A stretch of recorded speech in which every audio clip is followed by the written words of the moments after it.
Paz e graça a você que nos acompanha nos nossos canais. Que Deus te abençoe, a você e a toda a sua família. Se inscreva nos nossos canais, nos ajude a levar a sagrada palavra de Deus a mais pessoas. Compartilhe nossos vídeos, deixe o seu like. Hoje o nosso tema é a vida.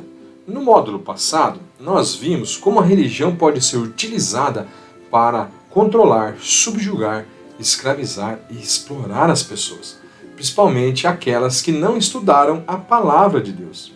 Iremos começar a ver os sinais de Deus, pistas que Ele nos deixa para realmente valorizar a vida e o ser humano, digno e na sua integralidade como pessoa.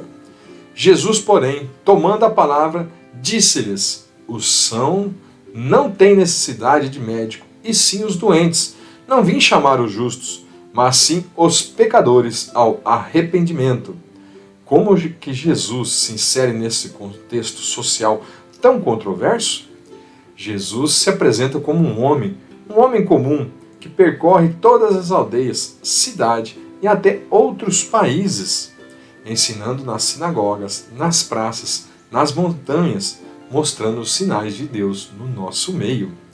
Jesus viveu em Nazaré, na Galiléia, junto com outras crianças, um vilarejo que vivia aproximadamente 400 pessoas. Seu pai, José, lhe ensinou a profissão, carpinteiro. Assim era o costume da época.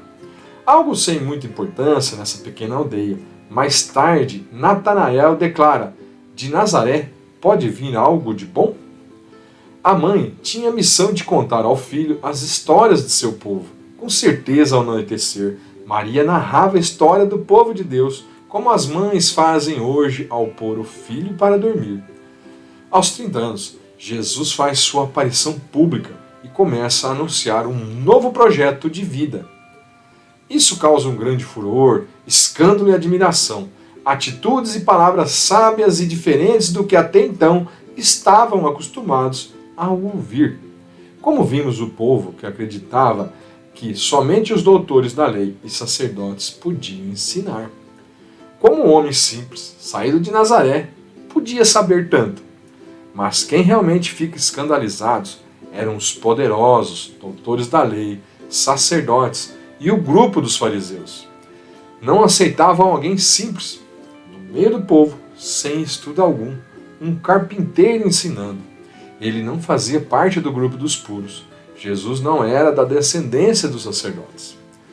Onde vem tudo isso? E que sabedoria é essa que lhe foi dada? Não é este o carpinteiro? Filho de Maria, irmão de Tiago, José, Judas e Simão?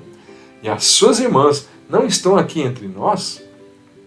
Por que esse homem ensina a lei se ele não estudou, não passou por nossas escolas? Se torna perigoso, contesta as autoridades religiosas.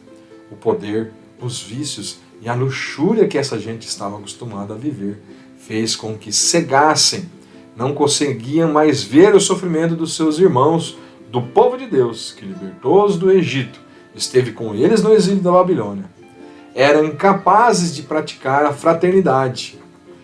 Jesus se apresenta totalmente diferente de tudo isso. O poder vem do Pai, Ele é o único Rei. Jesus soube ser humilde. O verdadeiro poder, servir ao outro. As multidões ficavam extasiadas com tanta sabedoria, sem Jesus ser um representante oficial do templo, como os escribas. E isto começa a assustar o poder da época. Os discípulos de Jesus, o carpinteiro, saem do meio da classe dos pobres, oprimidos e excluídos, todos sem valor e impuros, pecadores. Com esse grupo, Jesus desafia a classe dominante da época, corrupta e distante de seu povo, e os escandaliza. Por que Jesus causou tanto escândalo nas autoridades que começaram a persegui-lo para matá-lo? Jesus oferecia salvação sem sacrifícios, sem martírios, contrário às autoridades da época. Jesus anda com os pobres, pescadores, pequenos agricultores, cobradores de impostos, pastores, mulheres, crianças, doentes, cegos, coxos, surdos, possessos, ladrões, o povo simples. Essa gente, dentro do esquema dos dirigentes da época, não tinha salvação, pois eles não eram puros. A salvação que Jesus oferece ao povo excluído e pobre entra em confronto aos interesses dos dirigentes do sistema. Esse sistema condena-os desde sempre, pois eles não conheciam e não tinham acesso às leis. Já estavam condenados antes mesmo de nascerem. A lógica do sistema era clara: só se salvaria quem seguisse à risca a lei.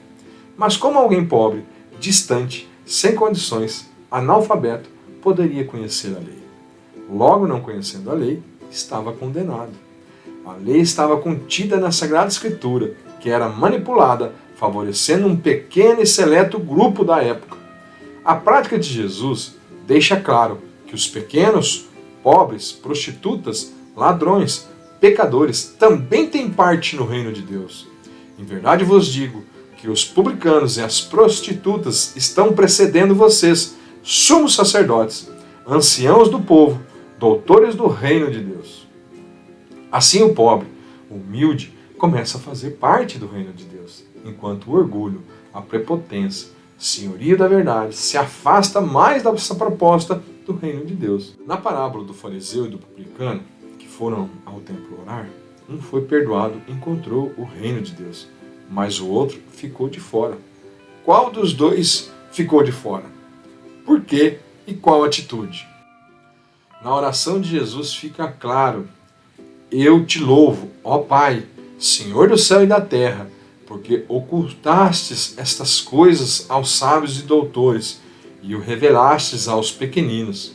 Sim, Pai, porque assim foi do teu agrado. Essa é uma das ideias chaves de toda a Sagrada Escritura. Todo o que se exalta será humilhado, e quem se humilha será exaltado. Maria também reza assim quando encontra sua prima Isabel. Dispersou os homens de coração orgulhoso, depôs os poderosos de seu trono e exaltou os humildes. Cumulou de bens os famintos e despediu os ricos sem nada. Jesus dá lugar aos excluídos. Os cegos vêm, os coxos andam, leprosos são purificados, surdos ouvem, mortos ressuscitam. Eles têm lugar no reino de Deus, enquanto o sistema os exclui. O reino de Deus veio para mudar toda essa situação que enfrentava os pobres, impuros e pecadores. Estavam condenados, não têm lugar no reino de Deus proposto pelo sistema. Mas Jesus, eles participam da comunhão da vida com Deus e da vida no reino. Mas o sistema não aceitou a boa nova, não quis dar respostas às necessidades básicas de seu povo, não aceitaram os valores propostos por Jesus. O poder não poderia ter fé em Jesus, nem nos apóstolos e em seus seguidores. Adorava o conforto, o dinheiro, o banquete. A declaração do sumo sacerdote deixa clara a posição do sistema opressor na época. Alguns dos chefes ou dos fariseus acreditaram nele? Começaram a dizer que Jesus realizava todas essas obras, sinais da salvação do reino de Deus na terra, por força de Beelzebu. Assim eles diziam: é pelo príncipe dos demônios que ele expulsa os demônios. A prática de Jesus se torna muito perigosa aos poderosos. Os chefes dos sacerdotes dizem em um encontro: que faremos? Este homem realiza muitos sinais. Se o deixarmos assim, todos crerão nele e os romanos virão destruir o nosso lugar santo e a nação. Em nosso curso, vimos em aulas anteriores que Roma não se importava com isso. Além de tudo isso, Jesus foi acusado de ser subversivo. Diante de Pilatos, disseram: encontramos esse homem a subverter nossa nação, impedindo que paguem os impostos a César e pretendendo ser Cristo, rei. Terminamos deste modo e vimos como a proposta do reino de Deus é perigosa a quem está ligado ao poder, ao consumismo, aos prazeres da vida. Mas nada disso é mal ou ruim. Precisamos entender a qual é a verdadeira proposta do reino de Deus que Jesus veio nos anunciar. uma reflexão que irá nos ajudar nesse caminho. Qual é a verdadeira proposta do reino de Deus? Vivo uma vida ligada à proposta do mundo, vida de consumo, vida longe e distante dos que mais precisam? Cuido da casa comum? Espero que você tenha gostado desse modo, se aprofundando. Que Deus Pai de bondade ilumine nossa mente para que tenhamos essa vontade de aprender a sua palavra e conhecendo, consigam aproximar e ser digno do seu reino. Amém. O próximo encontro, a testemunha fiel, defender a vida até a morte, será nosso encontro de número 9, o penúltimo. Espero você até a próxima semana.